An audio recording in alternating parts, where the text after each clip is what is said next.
Jeshi la Israel limetangaza mashambulio makubwa yaliyolengwa kuishinda Hamas na kuhakikisha uhuru wa mateka waliosalia Gaza. Vikosi vya ulinzi Israel vimesema katika akaunti yao kwenye ukurasa wake wa Kihebrew kwenye mtandao wa X kuwa imeshinikiza vikosi vya operation lililopewa jina la Gideon's Chariot kudhibiti sehemu muhimu za ukanda huo. Vikosi vya ulinzi vya Israel vimesema katika akaunti yao kwenye ukurasa wake wa Kihebrew kwenye mtandao wa X kuwa imeshinikiza vikosi vya operation lililopewa jina la Gideon's Chariot kudhibiti sehemu muhimu za ukanda huo. Maafisa wa Wizara ya Ulinzi na Afya zinazoendeshwa na Hamas wanasema mashambulio ya Israel yamesababisha vifo vya takribani watu 250 tangu Alhamisi. Israel imezuia msaada kuingia katika ukanda huo mnamo Machi baada ya kusambaratika kwa makubaliano ya miezi miwili ya kusitisha mapigano.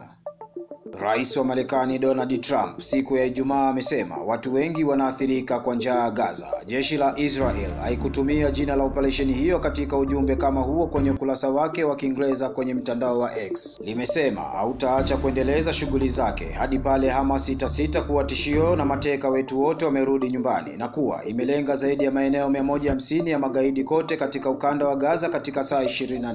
Israel imezidisha mashambulizi yake na kushinikiza vikosi vilivyojihami mpaka licha ya kuongezeka kwa shinikizo la kimataifa kuendeleza mazungumzo ya kusitisha mapigano na kusitisha mkwamo wake. Kuidhinishwa kwa operesheni hii kunaashiria kuwa jitihada zote zimeshindikana.